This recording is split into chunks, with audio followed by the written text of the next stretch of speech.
Bienvenidos a Designaholic, el podcast que amplifica la conversación sobre la cultura de diseño y las industrias creativas a través de sus protagonistas. Soy Jorge Diego Etienne y los invito a escuchar este episodio, compartirlo y seguirnos en nuestras redes sociales donde nos encuentran como Designaholic MX. Bienvenidos. En el episodio de hoy me acompaña Alexander Lenoir, arquitecto suizo que tiene más de 25 años trabajando en México. Alexander no solamente es un gran arquitecto, sino que también ha estado involucrado en proyectos educativos de bastante relevancia, incluyendo escuelas como el TEC de Monterrey, el CEDIM, una maestría de arquitectura en Chihuahua y, más reciente, su cátedra en la Universidad Autónoma de Nuevo León. Alexander además está involucrado en diferentes premios y concursos que promueven la arquitectura en el país, como el Premio Interceramic, del cual platicaremos en este episodio. Bienvenidos a otro episodio más de Designaholic y el día de hoy tengo a un amigo muy querido conmigo, Alexander Lenoir, bienvenido. Gracias, Jorge Diego, un placer estar contigo. Arquitecto, catedrático, consejero de 1000 organizaciones y una persona que es referente en la arquitectura de Monterrey y de México. Tenemos pocos años de conocernos, yo conocía tu trabajo desde hace mucho tiempo, pero ya esta amistad, pues tenemos que agradecerle ahí a uno de los patrocinadores del podcast, a Herman Miller, por ese viaje que hicimos juntos. Y bueno, desde que empezó este podcast yo tenía muchas ganas de sentarme contigo y platicar, porque creo que si alguien tiene mucho que decir de lo que ha pasado en la ciudad y en el país en este término de arquitectura, pues eres tú. Bienvenido. Muchas gracias. Un gusto. Oye, Alexander, pues tienes una gran carrera, lo cual hace que se me dificulte presentarte con nuestra audiencia, así que ¿me podrías ayudar con eso? Hay una historia muy sencilla, es cómo llegó a México. En 1990 me invitaron a un gran fraccionamiento en Querétaro que se llama El Campanario. Y era una invitación extraordinaria. Yo ya muy joven, acababa de terminar mi escuela de urbanismo y 2 años con mi despacho en Suiza. Y me invitaron a hacer un fraccionamiento de 700 hectáreas. ¿Cuántos años tenías? Como 30. ¿Y fue un concurso internacional o cómo fue que a ti te llegó esa convocatoria en Suiza? Fue realmente una coincidencia con una persona con la cual realmente hicimos clic. Nos encontramos en vacaciones y empezamos a platicar y me dijo, un día te voy a invitar. Y duró 2 años y 2 años después recibí un fax, así en la época de los fax todavía, claro. Y veo el fax salir y me dice, te invito a un fraccionamiento de 700 hectáreas. Y yo, como muy suizo todavía, le contesto, no son 70. Y me dice, no, son 700. Entonces me contestas porque si no voy a buscar a alguien más para diseñarlo. Entonces así se lanzó realmente mi carrera en México. Ok. ¿Y tenías familia en ese momento? Sí, ya, me tomó 3 meses hacer el cambio porque pues mi socio se quedó con la sociedad allá en Suiza y pues encontrar una casa, cambiarte de país o de continente, pues es algo complejo. En 3 meses después estaba en México, en Querétaro, y pues pensaba quedarme 2 años y medio, ahí me quedé. Pues no te quedaste en Querétaro porque tienes ya rato aquí en Monterrey. ¿Cómo fue esa transición? ¿Se ejecutó ese proyecto? ¿Hiciste un master plan? ¿Cómo fue esos arranques? Es un gran diseño que involucra un equipo enorme, es decir, el equipo del campo de golf, el equipo ya técnico, el equipo ya del master plan, y a mí me tocó diseñar este master plan. Entonces, con una visión a 25 años, que en aquel entonces era a largo plazo, y todo el mundo me decía, no, en 10 años vamos a desarrollarlo. Y ahorita, 25 o 30 años después, pues podemos ver el campanario desarrollado y los sectores que están alrededor empezando a desarrollarse. Entonces, la visión de aquel entonces vertical y semivertical ya está empezando a tomar realmente pie ahorita, 25 años después, y es fantástico verlo. Y es curioso porque hoy por hoy Querétaro es una de las zonas urbanas con mayor crecimiento en México. Querétaro, Mérida han tenido como un acelere en los últimos 10 años bastante grande. Sí, es que imagínate, cuando llegamos, por ejemplo, sencillamente había un cine para toda la ciudad, había 400,000 habitantes en Querétaro, y la gente vio crecer su ciudad. Nosotros hicimos la primera agencia de Telcel allá en aquel entonces, y luego vimos nacer McDonald's en Querétaro y la gente decía, eso no va a tener éxito aquí en Querétaro. Ajá. Y pues desde aquí, evidentemente, Querétaro creció muchísimo porque tiene una capacidad industrial increíble. Nosotros participamos desde 1990 haciendo una planta de tratamiento para el río central de la ciudad, etcétera, etcétera. Entonces, sí había un plan de desarrollo para este espacio. Además, era después de los temblores de la Ciudad de México. Entonces, la gente buscaba alternativas para vivir y pues la calidad de vida en Querétaro es muy alta. Claro. Entonces, Así como ahorita así. mucha gente se fue a Querétaro como en los 2000, 2008, 2010 por la violencia también. Así es, sí. O sea, hubo varios factores, pero pues eso es la ciudad, yo creo que una de las 3 ciudades de más crecimiento del país, ¿verdad? Uh-huh. ¿Y cómo es que llegas a Monterrey? ¿Fue algo directo de Querétaro o hubo un paso ahí intermedio? No hubo pasos intermedios. Cuando les anuncié ahí con los que trabajaba que yo quería abrir mi oficina, me dijeron, no, espérate, tenemos otros fraccionamientos a través de México, necesito que nos sigas ayudando, y empezamos a trabajar en León, empezamos a trabajar ya en Acapulco, en diferentes puntos de la República. Y les dije, oye, pero espérense, yo ya sí quiero abrir mi oficina. Y me dijeron, ok, nosotros estamos en Monterrey, vente a Monterrey. Okay. Y mi esposa era de Monterrey en aquel entonces para mí me resultó muy fácil cambiarme a esta ciudad, y 2 años después, efectivamente en 94, abrimos una oficina aquí en Monterrey dando servicio a las diferentes sociedades que buscaban un desarrollo o arquitectura.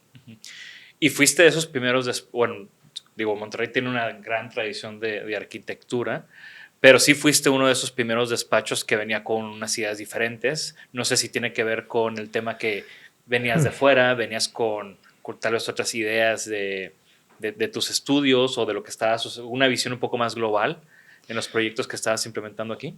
Mi visión de la arquitectura es personal y sí se adapta al espacio contextual en el cual estoy trabajando. Y hablando de contextos, son todos los contextos, no solo el contexto geográfico, sino el sociocultural, el financiero, etc.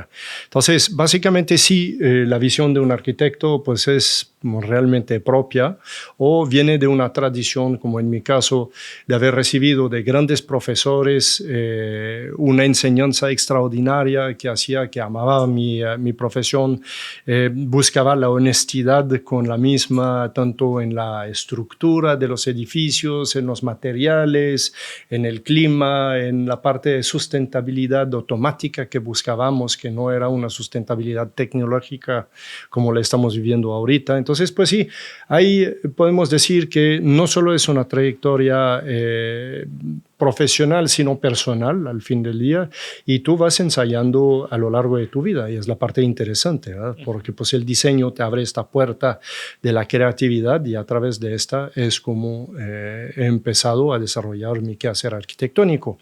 En cuanto a la gente de esta ciudad, hay arquitectos extraordinarios que han abierto puertas desde los 80s, y la verdad, por eso tenemos una muy buena arquitectura industrial, una buena arquitectura de la educación antes de esta época. Y de repente sí hay una necesidad de un cambio porque la gente empieza a viajar. Entonces ve otras cosas, busca otras cosas y otras respuestas, probablemente mucho más personales, y en este afán pues ahí estamos nosotros. Entonces nos abre la puerta a nosotros, al arquitecto Holanda, al arquitecto Mayux, en hacer una primera serie de objetos mucho más incisivos en el sentido de la arquitectura, ¿no? Y regresando un poco, ahorita mencionabas como de tus grandes maestros y estudiaste en Suiza, ¿no? Sí, ¿Cómo fue que decidiste ser arquitecto? Desde muy joven, mis papás siempre viajaban y me llevaban a muchas partes. En aquel entonces se viajaba mucho en carro, entonces visitabas muchísimas cosas, de las cuales toda la parte de historia de la arquitectura a través de Francia, a través de Italia, de los países limítrofes de suizos. Y pues a través de este conocimiento he empezado a formar un ojo muy distinto y creo que esto me conllevó a buscar la arquitectura como la traducción de la cultura y de la pasión que yo podía tener por ver estas ciudades que me fascinaban. Entonces, esto nace desde que tengo aproximadamente unos 10 años. Básicamente una edad en la cual ya empiezas a registrar diferentes cosas y empiezas a hacerte tu memoria de viajes y tu bagaje visual, por lo pronto, y auditivo también en aquel entonces. Y a raíz de esto, yo nunca he dudado que quería ser arquitecto. O sea, yo llegué a los 16 años terminando la escuela, la normal, ya para poder empezar directamente la escuela de arquitectura. Entonces, empiezo a los 17 años, hasta los 21 fue mi primer diplomado, que fue diseñador arquitecto. Que alguna vez tú me platicaste, ¿sí? Alguna vez tú me platicaste que había dos tipos de escuela de arquitectura Sí. en Suiza. Así es. ¿Ambos eran públicos? Ambas son públicas. Una es una vía más práctica y una es una vía más teórica. Y yo llegando a los 16 años tenía la ansiedad de comer en el mundo, de cambiar ya de parámetro. La escuela no me dejaba satisfecho. Y existe esta vía donde puedes hacer un aprendizaje, se llama, para llegar a tu profesión por esta vía. Entonces, después de 4 años, o te quedas como diseñador arquitecto, o sigues con las 2 escuelas que tú puedas escoger, que es la alta escuela, que es como una especie de maestría que tiene otra doble carrera, porque soy ingeniero en arquitectura después. Y eso es lo que escojo. Y son otros 4 años. Entonces, pues es una vía muy larga. Pero también empezaste muy joven. Pero sí, empecé muy joven. Entonces, para esto, pues yo cuando había terminado mi doble carrera tenía 25 años y además me aventé una maestría después, pero porque no era suficiente. Claro, claro.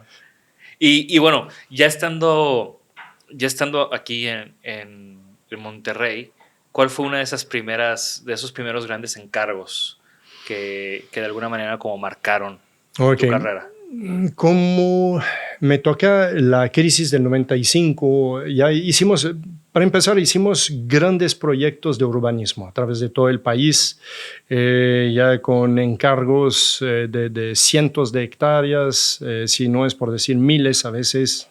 Y hacemos como 7 proyectos, magniproyectos que te toman algo como 3-4 años. Y en este lapso surge el problema del 95 con un problema financiero muy fuerte para el país. Entonces ciertas cosas se acabaron, otras se quedaron en obra y luego ya tomó muchísimo tiempo para renacer.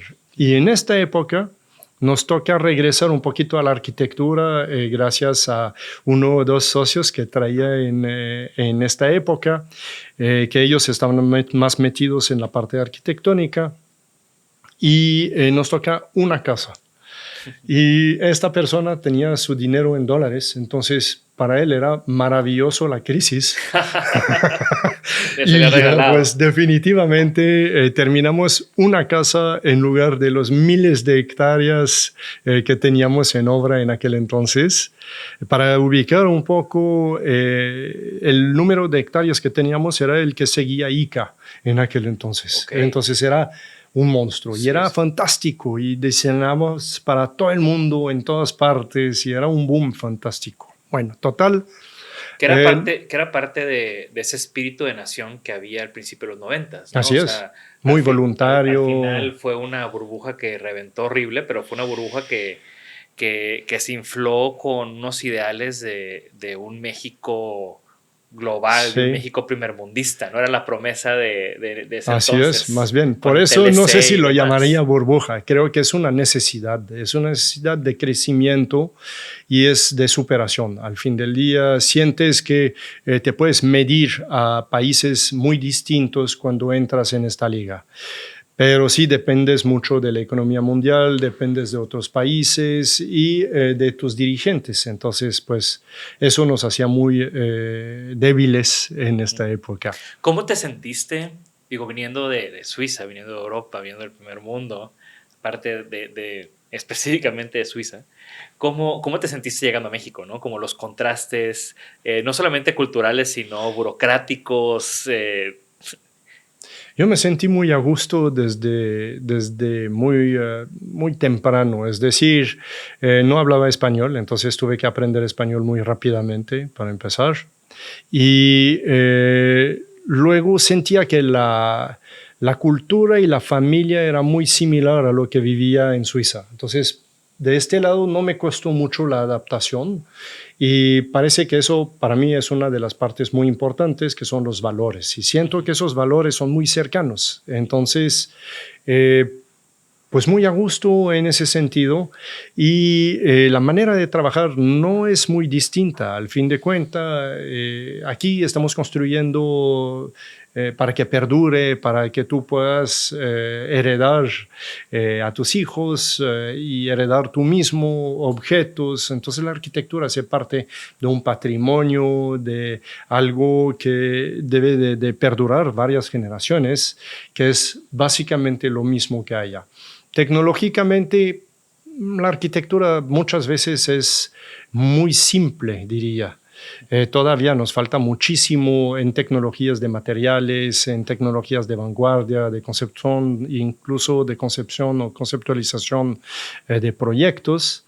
Entonces, esta similitud en los 90 era muy cercana, vamos a ponerlo así, y no veía una gran diferencia financiera. Definitivamente ganabas mucho menos aquí que en Suiza, pero también pagabas menos. Entonces, en un momento dado hay un equilibrio normal y esto hace que las cosas fluyen por sí solas. Además, a mí me gusta adaptarme y me gusta esta evolución dentro de la continuidad, que es lo que básicamente buscamos a través de la arquitectura y a través de mi estilo de vida, ¿no? Y aparte, o sea, ya hablamos del país, pero también Monterrey estaba viviendo un momento, o vivió un momento muy interesante a finales de los 90s, en términos de la gente que estaba aquí, las escuelas que estaban aquí, lo que estaba sucediendo en diseño, arte, arquitectura, Sí. música, y tú estabas como en medio de todo eso. Sí, así es. O sea, vivimos una época intelectual muy fuerte en los 90s, que creo que actualmente hemos perdido un poquito esta línea aquí en Monterrey, aunque ya se abrió mucho más. Creo que vivimos una época donde hubo muchísimos músicos nuevos y todo esto con una base muy mexicana. Al fin de cuentas, por más que seamos extranjeros, algunos de los que hemos intervenido o de otras partes de este país, nos sentimos muy a gusto en este lugar. Entonces, entendimos bien esta sociedad como para poder trabajar con ella y en ella. Entonces, pues sí, una época fantástica, una época de grandes cambios, de necesidad de cambio, de hecho. Donde se abren las fronteras, ya se abren las empresas y esto pues es siempre algo increíble poder estar ahí en este momento, ¿no? Tú, además de estar involucrado, o sea, de tener tu despacho, de tener tu oficina, también constantemente has estado involucrado en educación. Así es. Has formado parte en diferentes escuelas, ¿no? Sí. ¿Desde que llegaste te metiste a la academia o cómo fue ese...? No, bueno, me invitaron en 1994, me acuerdo todavía en el tecnológico, y yo en Suiza andaba como ayudante de profesor. Y mis profesores tenían entre 50 y 60 años todos, y cuando llegué aquí de repente recibo una carta muy bonita del TEC que me invita a dar clase. Y mi primera respuesta era, voy a ser ayudante de qué profesor. Me dijo, no, tú vas a ser profesor. Y dices, te da una euforia extraordinaria porque dices, qué bueno que crean en los jóvenes y qué bueno que podamos expresarlo y ayudar realmente al país a desarrollar ahí su quehacer profesional. Y también mientras que Y estás ahí trabajando a la par, ¿no? O sea, no, también claro, es muy interesante. claro. Digo, a mí me tocó dar clases cuando yo empecé a dar clases cuando iba empezando mi despacho. Ajá. Entonces, muchas de esas situaciones, pues también son aprendizajes que puedes compartir como muy inmediatamente a tus alumnos, ¿no? Así es, y métele familia en medio y métele todo lo que tú quieres como componentes y hace que tú ya estás dedicando tu vida a la profesión y a tu familia. Y esto es algo genial porque pues tienes la frescura y la disposición a esta edad para hacerlo. Entonces, y al mismo tiempo que abres tu despacho, estás ansioso de transmitir justamente lo que estás viviendo para que inspires a otros jóvenes para hacer lo mismo, ¿no? Y ahí en el TEC estás, o cómo fue ese camino Me como quedé como académico? profesor como 10 años en el TEC, 9 años y medio, y luego tuve una propuesta muy interesante del CEDIM para abrir el nuevo CEDIM, o sea, una escuela de diseño totalmente nueva, aunque ya se recibió la escuela con una herencia Sí. de 25 o 30 años. Que esto fue a La principios de verdad, los 2000, ¿no? sí, así es. Cuando el CEIM tuvo este boom y Exacto. poco tiempo después abrió Centro, entonces como que había como estas escuelas, Estábamos en paralelo, Centro y CEDIM ya se abrieron más o menos al mismo tiempo. que fue un fenómeno porque ¿Eh? no había como estas escuelas ¿Sí? totalmente creativas, por decirlo así. Imagínate de lo que dices, trajimos los mejores profesores y los mejores profesionales para un proyecto. O sea, ¿cómo empiezas casi de cero?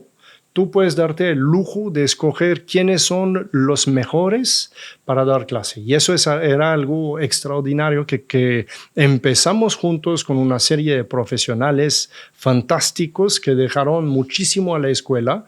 Y los jóvenes de esta primera ola pues fueron atraídos por justamente todo esta dinámica nueva que ya estábamos manejando. Y rápidamente, en 3 o 4 años, la escuela empezó a figurar a nivel nacional como una escuela de diseño.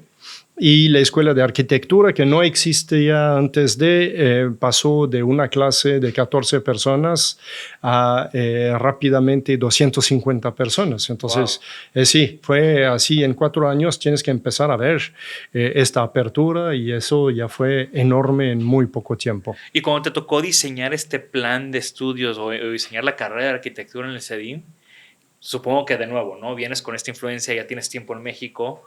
¿Qué es como las peculiaridades que tuvo ese plan en ese momento? ¿O cuál era sí. como tu visión para la carrera? Pues la visión era muy fácil. Sentía que todo se quedaba mucho en la parte teórica y que a los alumnos les faltaba esta inserción en la práctica. Entonces empezamos a meter proyectos prácticos adentro de los estudios, preparándoles a nivel legal, a nivel financiero y a nivel profesional al mismo tiempo, como para ser gente pensante que pudiera tener éxito en la sociedad. Entonces, sí es totalmente diferente y a nivel de la arquitectura fue un programa muy distinto, basado mucho en arte y en la influencia del arte sobre la arquitectura y cómo podíamos justamente transmitir esto a la parte profesional. Entonces, incluso las matemáticas se volvieron matemáticas prácticas. Uh-huh. No teóricas, y esto sí cambió totalmente la visión.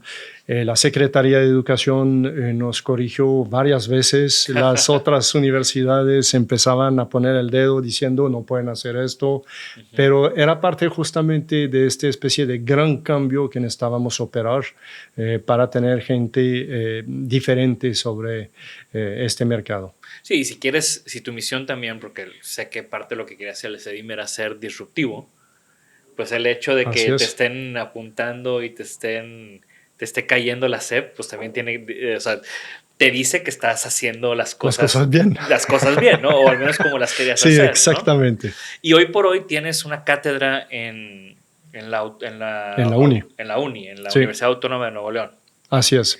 Ahora sí, después de un rato, después del CEDIM, me retiré un poco porque era una locura tener una dirección y el despacho al mismo tiempo, y mis hijos chicos, y ya, o sea, eran días de 19 horas y dices, bueno, ya llega un momento donde hay que hacer una pausa. Después del CEDIM ya cambiamos de dirección, yo termino mis 2 términos y digo, ya.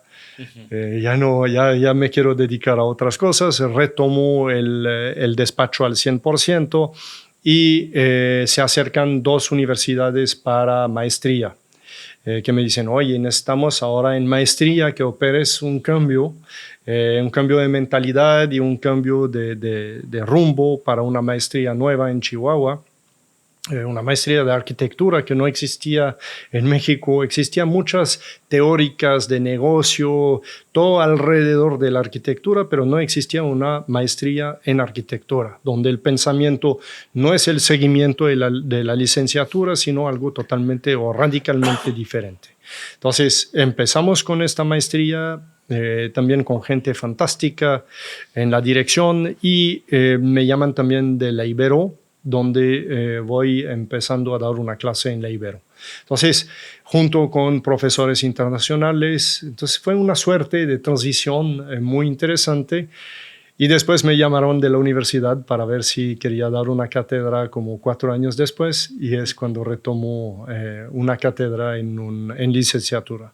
Y ahorita esa cátedra Sí, está... vigente. ¿Cuántos años tiene? 6. Wow. Ahí, ya, sí, ya. Pues ya debes de tener como ahí buenos resultados de ese Así ejercicio, es. ¿no? Muy contento porque dices, ok, tus alumnos son tus mejores muestras. Claro. Entonces, cuando ves que alguien tiene la capacidad, tienes que ayudarlo a que la desarrolle, y cuando ves que alguien no merece ser arquitecto, también tienes que decírselo. Que son 2 cosas que aquí, por lo general, es difícil. La gente no le gusta que digas, oye, ¿sabes qué? Vas a tener que repetir, y si no la haces, ese no es para ti. Y hay que ser franco en esto, porque la arquitectura te exige muchísimo. Claro. Te da mucho. Es una pasión, es una profesión extraordinaria, vas a vivir toda tu vida de una manera muy diferente a lo que puede ser el común de los mortales o de los trabajadores, pero al mismo tiempo pues necesitas ser, iba a decir bueno, no. Ibas a necesitar tener pasión y tener justamente esta dedicación a tu profesión, porque no naces genio en arquitectura. Esto para mí, yo no he visto nadie llegar como un genio de la arquitectura. He visto gente desarrollarse de manera extraordinaria y desarrollar sus aptitudes, y al final son los grandes arquitectos, pero siempre es a base de trabajo. ¿Tiene algún enfoque específico la cátedra? Sí, tiene un enfoque sobre proyectos prácticos, pero ahorita sobre proyectos de mercado y de ayuda social. Entonces desarrollamos de un lado lo que son nuevas ideas para el mercado, es decir, una parte teórica fuerte que no están acostumbrados a esto, que es la investigación, pero después de la investigación debes de tener, pues obviamente, ya un punto de vista. Entonces les ayudo a desarrollar sus propios puntos de vista sobre lo que ven y sobre lo que estudian. Y a partir de ahí, muchas veces les pido que hagan un cambio específico sobre un proyecto que conocemos. Entonces, si tú usas un proyecto mixto, les pido realmente que aportan algo diferente a lo que conocemos o que hemos visto en la calle. Y el segundo enfoque, porque son 2 proyectos, de 2 a 4 proyectos durante mi clase, tiene un enfoque social. Que aquí sí es un alojamiento accesible para todos, o es una rehabilitación de barrios con problemas económicos, etcétera, etcétera. Entonces, pues es un poco para que entiendan la parte social de la arquitectura. Que también es algo Así es, pues que debe estar presente. Es básico. Tú tienes que regalar, tú tienes que ofrecer. O sea, tú tienes una suerte que mucha gente no tiene. Entonces hay que ser consciente de esta suerte y estar listo para regalar también lo que has recibido. Y así vas a funcionar muy bien en tu vida, porque pues es una manera de recibir y de dar. Excelente. Y bueno, regresando un poco a... ¿Cuál crees que fue como el big break de tu despacho? Hubo varios. Para empezar, nosotros estamos constantemente en concursos, incluso ahorita, o sea, nunca hemos dejado de concursar. Entonces, el concurso tiene una gran ventaja, es tú puedes hacer lo que tú quieres. Después el cliente lo acepta o no, a base del programa que ellos te mandaron, sí, pero ya con una idea de cambios, una idea de aportar, siempre más de lo que te están pidiendo. Entonces, a base de esto, hay proyectos en la oficina que fueron los proyectos que marcaron grandes diferencias. Hay muchos concursos que ganamos que no se construyeron. Sí, porque también, o sea, el tema de los concursos pues es todo un tema, ¿no? Porque uno es ganarlo. Sí. Que puedes trabajar muchísimo y no ganarlo. Ajá. Y otro es ganarlo y que nunca se construya. Así es. Y eso pasa muy seguido. Y otro es ganarlo, que se construya, pero que al final el constructor hizo lo que quiso. Bueno, ese no debe pasar. Eso no debe pasar, pero pasa. Pero sí pasa. Y está la tercera opción que no citas, pierdes, que es el 70% del tiempo, y porque nos va bien, porque muchos es el 90% del tiempo pierdes, entonces 10 concursos, pierdes 9, ganas 1.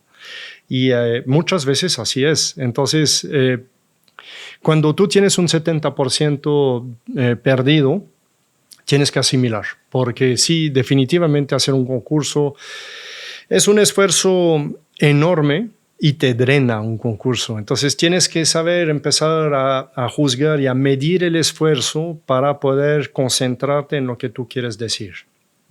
Y, por ejemplo, escogemos ahorita concursos que nos gustan, donde justamente tenemos una aportación y podemos cambiar un poquito los parámetros, donde sabemos que va a haber una cierta apertura también para recibir algo diferente, porque si no, de nada sirve que nos metamos. Claro. Porque pues no vamos a ganar, ya lo sabemos. Entonces, esto nos permite ahorita empezar a entender, después de tantos años podemos darnos un poco el lujo de escoger en dónde nos metemos y en dónde no. Y de esos concursos que nos ibas a platicar como alguno que... Sí, bueno, o algún proyecto. Tuvimos varios, pero uno muy grande que cambió el rumbo a nivel corporativo. Desde 1994 me tocó el primer corporativo, entonces realmente empezamos muy rápido con edificios en una ciudad que no estaba acostumbrada a los edificios. ¿Cuál fue ese corporativo? Era una ciudad muy horizontal y era el edificio...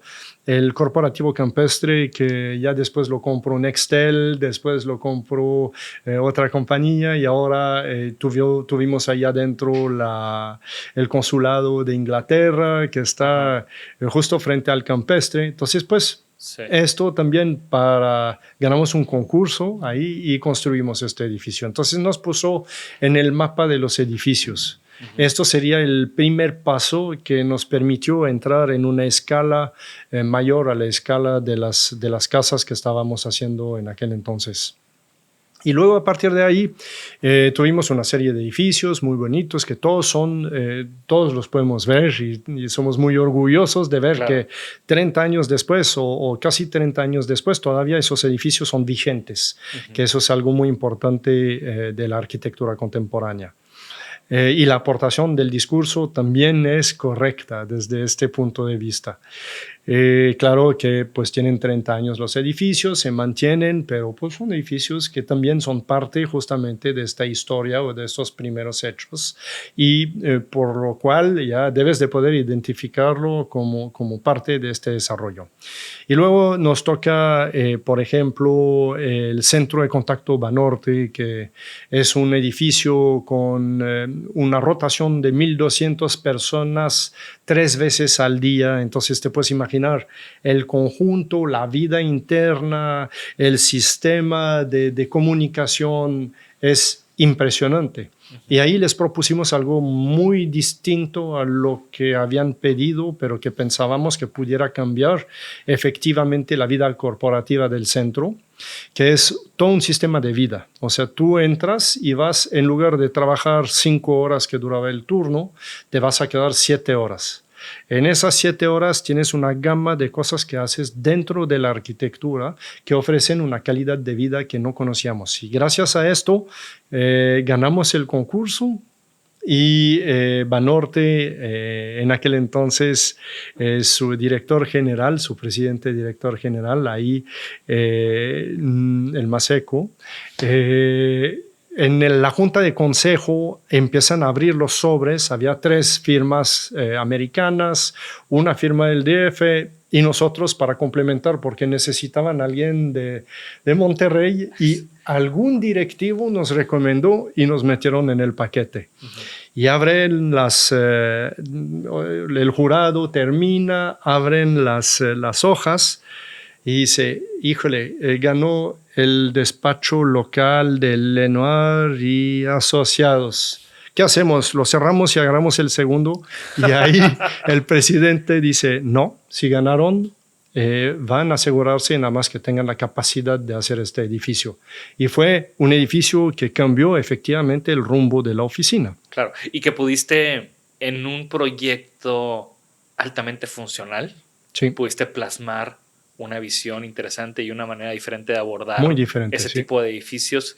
Y sobre todo, pues ahí creo que también se compraba el poder de la arquitectura para dar valor o dar calidad de vida, ¿no? Así es. Y ahí tienes 1000 cosas que podemos platicar de este edificio, desde el diseño mismo del edificio, pero el diseño adentro del edificio, la identificación del lugar de trabajo, para no estar perdido en las 1200 estaciones de trabajo, como ya habíamos hecho sectores muy diferentes para que puedan trabajar en grupo, como el trabajo en equipo, que ahorita parece muy evidente, pero en aquel entonces dice, oye, es un centro de contacto, ¿no? Ya, o sea, no... ¿Qué año era?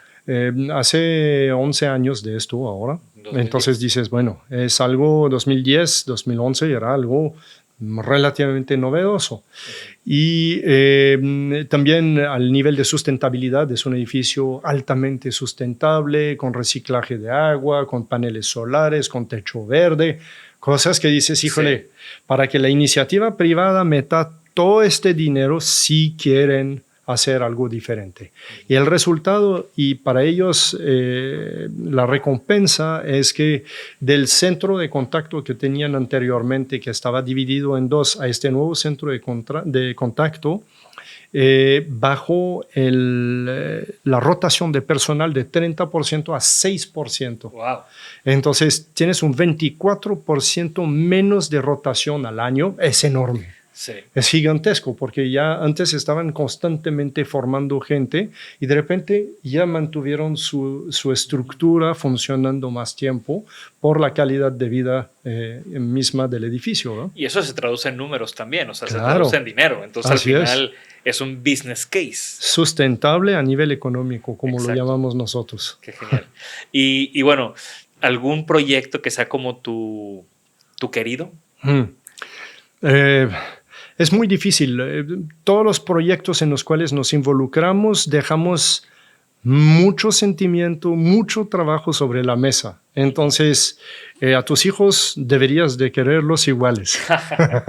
Pero bueno, entonces te pregunto de un hijo reciente. Bueno, de los recientes hiciste un aeropuerto hace poco. Así es. Y eso para mí creo que es sumamente interesante.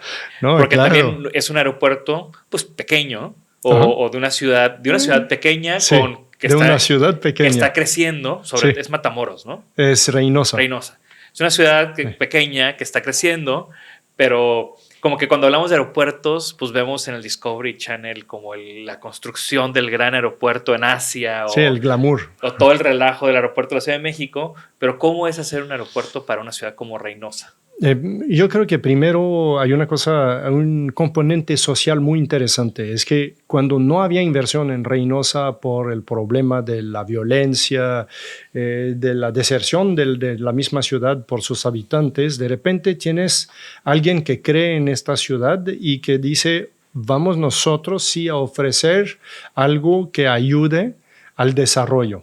Entonces, una compañía como OMA obviamente busca intereses, pero también tomar el riesgo de hacer el nuevo aeropuerto cuando tenían uno que funcionaba. Era algo totalmente nuevo. Entonces tú sabes que tienes a tu cargo más que el propio diseño funcional del aeropuerto, sino la identidad con la cual la gente va a creer un poco más en el futuro de su propia sociedad. Entonces, trasciende un edificio como este del valor únicamente funcional a un valor de icono. Nosotros normalmente no hacemos iconos, o sea, buscamos más edificios que conforman ciudad. Pero este, pues sí, es el ejemplo, la antítesis de esto. Es realmente campado en solo, frente a los aviones, con una comunicación con el cielo, con todas estas cosas que dices, es efectivamente un proyecto fantástico. Y luego lo piensas según el programa y luego les dices, ok, perfecto. Vamos a pensarlo a 10 años, a 15 y a 20, que ya bajamos de los 25 a los 20 ahora. Y es un aeropuerto que diseñamos para que crezca en los próximos 20 años de manera paulatina, porque pues obviamente va creciendo el flujo de pasajeros, el flujo de aviones y etcétera, porque era un aeropuerto efectivamente chico, de 8 aviones al día, que pasa a 32 ahorita y pasa de una idea de un aeropuerto de 450,000 pasajeros al año y ahorita tiene 1,000,000.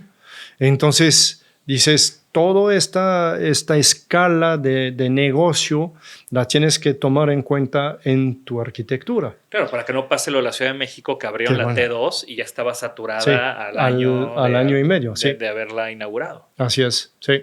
Entonces, ahí sí se piensa en el crecimiento. De hecho, ya están viendo ya la segunda parte para dentro de 5 años. Entonces, hay una planeación interesante.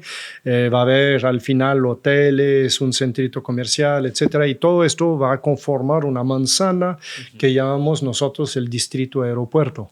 Okay. Que es interesante porque pues será otra vez una especie de lenguaje nuevo para hacedores de aeropuertos que dicen, bueno, el hotel está bien, pero el centro comercial, oye, tu estacionamiento es para poder justamente tener esta rotación y poder darle una vida totalmente distinta a un aeropuerto. Entonces el concepto es muy distinto, es un concepto de transparencia también, de arquitectura, tiene contacto hacia adentro, pero también hacia afuera, se abre parte hacia afuera, que eso es raro para un aeropuerto. Y bueno, pues toda la tecnología posible, pero también tiene luz natural en todos los espacios porque cambiamos la geometría del techo para estas grandes alas que vemos hablando de aeropuerto, como que es una especie de referencia interesante, y tenemos los flaps que son nuestros techos y por esto ya penetra la luz del lado norte para iluminar todo el edificio en el interior. Entonces, bueno, pues es algo muy distinto, aunque sea un aeropuerto modesto en cuanto a su presupuesto y al tamaño comparado al de la ciudad de Guadalajara, Monterrey, México, pues claramente. Sí, pero son aeropuertos que están parchados. Creo que es muy importante esta visión a futuro para evitar ese tipo de errores que vemos. Bueno, errores o cosas que se pueden haber previsto. Consecuencia de crecimiento. Exacto. Y bueno, aunque sea un aeropuerto chico como lo platicamos, todo este nivel de detalle, este nivel de pensamiento que metes en tus proyectos es algo que a mí siempre me ha fascinado. La verdad es que siempre que platicamos casi que quiero tomar nota, ¿no? Porque son proyectos muy ricos en detalle, muy ricos en soluciones, sobre todo. Cuando invito a alguien aquí al podcast, sobre todo gente que tiene tanto que compartir como tú, me gusta preguntarles por algún aprendizaje o algo que les gustaría enseñar o mostrar a la comunidad que nos escucha. Pues básicamente es la manera con la cual trabajas. Si a ti te gusta lo que tú estás haciendo, para empezar, lo estás haciendo mucho mejor. Y el aprendizaje es ser competitivo todo el tiempo. Creo que tú no puedes, cuando ya estás en tu zona de confort, ahora sí, cuidado porque ya estás perdiendo justamente la pasión o lo que tú quisieras decir. Entonces, de repente tu discurso se vuelve monótono. Puede ser en materiales y esto no me molesta, pero al nivel formal, al nivel funcional, siempre debes de buscar algo más. Entonces, la manera de hacerlo es un poquito esos concursos, porque nos obliga a repensar lo que somos y lo que queremos hacer. Y también como que al haber perdido un concurso te cuestionas, oye, ¿Qué Sí. pasó ahí que No no me ganamos? gusta nada, O sea, ¿eh? hay que cambiar Perder. algo, ¿no? No podemos repetir lo mismo si ya perdimos una vez, ¿no? De alguna Sí. manera. Y pierdes mucho. O sea, ya Sí. ese es lo que platicamos cuando ves que te dice no, cuando te caes te tienes que levantar. Híjole, si en arquitectura estuviéramos contando el número de veces que nos estiramos las rodillas, pues, híjole, yo creo que dejas de hacer arquitectura. Te levantas constantemente y es un poco esto. O sea, tienes el alma fijada en lo que sigue. Uh-huh. Y este próximo paso es el que da vida a tu creatividad, que da vida a tus acciones, a tus ganas de levantarte en la mañana para ir a trabajar y buscar algo más. Y entre más trabajo, más presión, más creativo te vuelves por lo general. Claro. Y eso pues se pasa en todas esas profesiones creativas. Cuando la presión empieza a empujarte a dar la respuesta, tu cerebro ya debe de trabajar a otra velocidad. Entonces tu producción aumenta y ahí sí, pues tu equipo tiene que resistir, que eso es la parte difícil. Entonces debemos de acostumbrar a que el equipo entienda que esta presión no les afecte dentro de su trabajo, sino que les dé la fuerza natural para poder participar en el mismo y dar, o sea, sacarlo adelante al fin de cuentas. Me encanta ese consejo y ojalá y aquí mi equipo que está a distancia escuchando esta entrevista hayan escuchado también. Oye, Alexander, también parte por la cual quería tenerte en el podcast es porque tú estás involucrado ahorita en varios concursos, en varios consejos, como decía al principio, pero en específico ahorita estás involucrado en el concurso de Interceramic. ¿Nos puedes platicar un poco de él? Bueno, ese es un premio, el premio Interceramic, que nace hace 10 años y es un premio fantástico de arquitectura que no tiene un interés para Interceramic, sino para la difusión de la cultura, del diseño, etcétera. Claro que dentro de las categorías hay uno que es el uso de un producto justamente que fabrican ellos, o de varios de los productos que fabrican ellos, sobre innovación, sobre usos alternos, etc. Pero al final, al ser un referente o al ser un lugar donde la gente acude, pues tampoco es como una imposición tan complicada en un concurso, supongo. No, es relativamente fácil. Es como si te dijeran, oye, tienes que usar cubetas en tu obra, pues está difícil. Pero si te dicen tienes que usar de los mejores recubrimientos y acabados, pues no se complica tanto. Y no son así, no son parientes celosos, o sea, quiero decir, dejan esta apertura de espíritu para el uso de materiales similares incluso, siempre y cuando tienes algo que proponer a la sociedad. Pero más que esto, estamos trabajando con un jurado fantástico que ellos juntaron a lo largo de los años, donde ya hay un equilibrio también entre mujeres y hombres, que eso era importante lograrlo porque al principio éramos muchos hombres y una mujer y ahorita estamos buscando este equilibrio porque la visión cambia un poco. Y necesitamos este equilibrio para poder enfrentar todos los retos o los nuevos retos. Y nos gusta muchísimo la idea de ver que en estos próximos años justamente tenemos invitados en el jurado y estamos juzgando sobre una base de la seriedad de la profesión, definitivamente, pero con una apertura enorme hacia justamente la creatividad, la investigación, etcétera, etcétera. Entonces, es un premio casi pudiera decir versátil en el tipo de premios donde lo que buscan es realmente darle un brillo a la profesión y que la gente entienda que es la aportación de esta marca, que es Interceramic en este caso, para la aportación cultural a nivel no solo mexicano, porque también se abrió en China el concurso ahora y estamos trabajando con jueces chinos sobre proyectos allá y es fantástico. Qué Entonces, bien. hay una interacción también nueva entre sociedad y culturas y es algo que enriquece muchísimo nuestro jurado, vamos. Pues está increíble, así que para que todos estén pendientes del premio Interceramic, Interceramic también siendo uno de los patrocinadores de este podcast, así que Felicidades. también estaremos dando a conocer los resultados de Pues sí. este proyecto. Y bien, Alexander, para terminar, me encantaría preguntarte si tienes un objeto o edificio favorito. Sí, y no será mío, definitivamente. No, claro que no. Porque hay una cosa que hay que entender. En arquitectura tú puedes hacer un objeto extraordinario, pero creo que tú lo sientes y lo sabes, tú lo conoces demasiado como para valorarlo como el mejor objeto que pueda haber.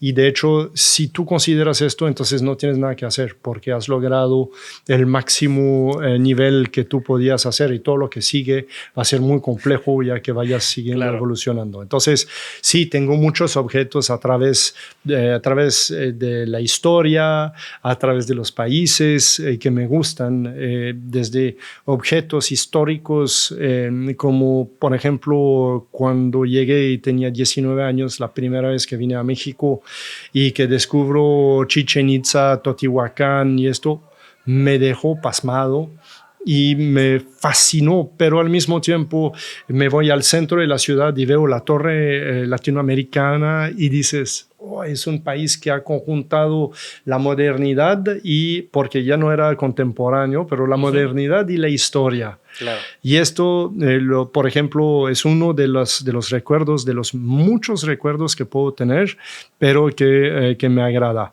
Y a nivel de los edificios contemporáneos, sí, tengo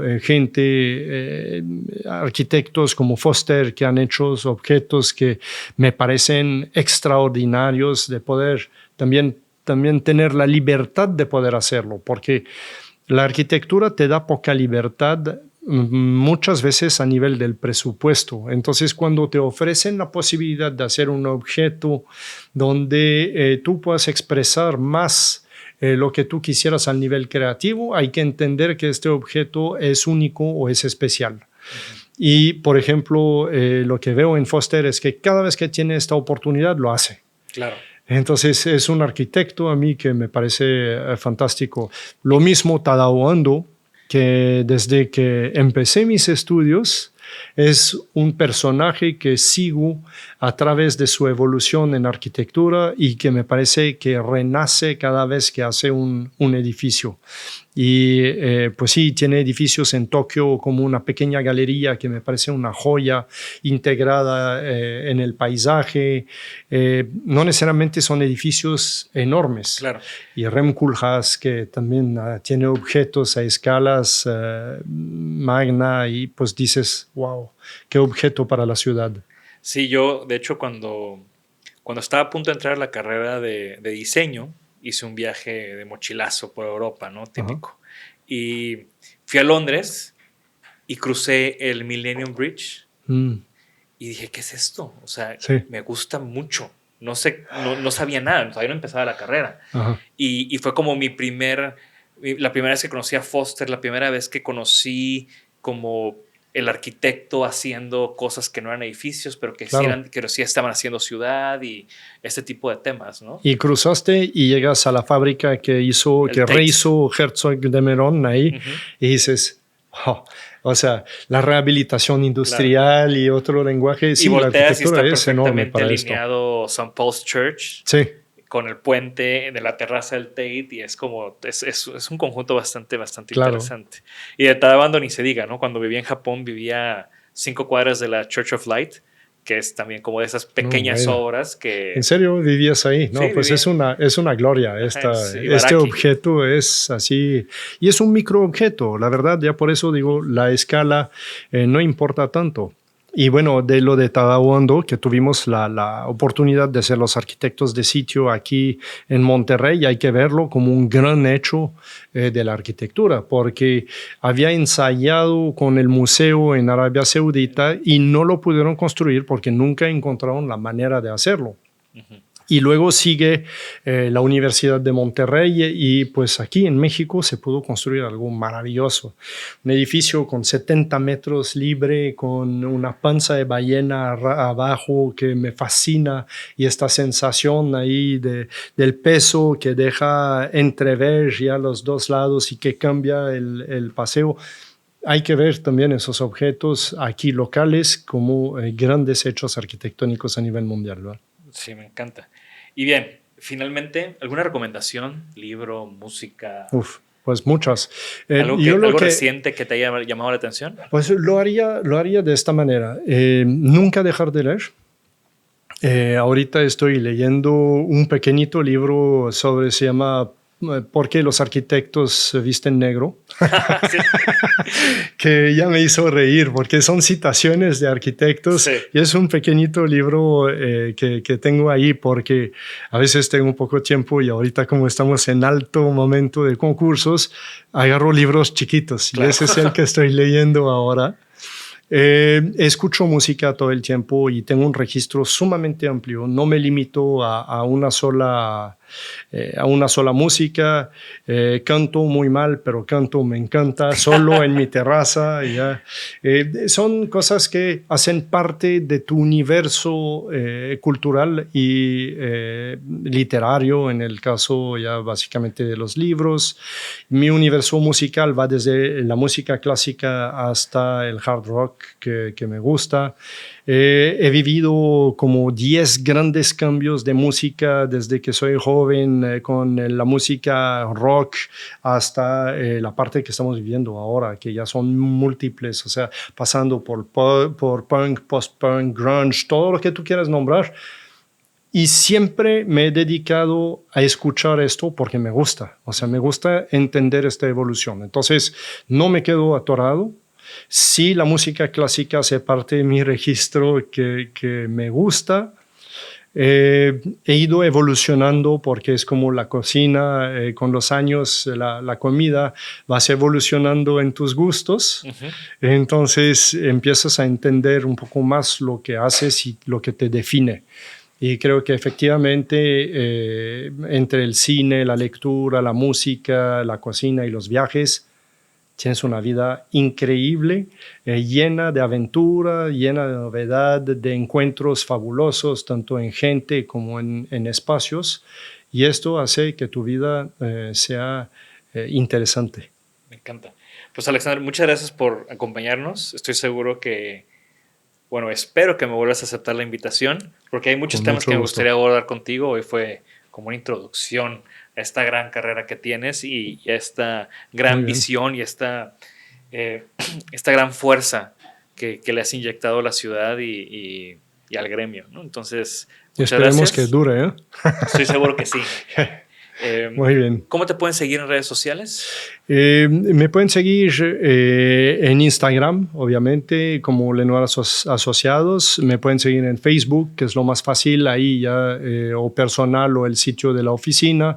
Y sí, tengo un W, pero ahí van a llegar directo cuando agarran las redes sociales. Así es que Perfecto. Estamos en Twitter, estamos en LinkedIn, o sea, ya nos encontrarán fácilmente. Muy bien, para que sigan viendo los proyectos que nos platicaste y los que vayan surgiendo.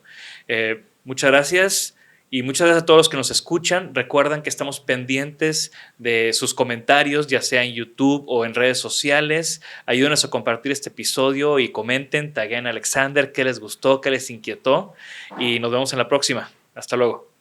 Gracias por escucharnos. Por favor, suscríbanse al podcast y síganos en nuestras redes. Nos pueden encontrar como Designaholic MX. Y para que la conversación continúe, deja tu comentario. Me interesa mucho conocer tu opinión. También te puedes registrar a las 5 de la semana un newsletter con lo más relevante del diseño, arte y arquitectura directo en tu mail. Mi nombre es Jorge Diego Etienne y esto fue Designaholic.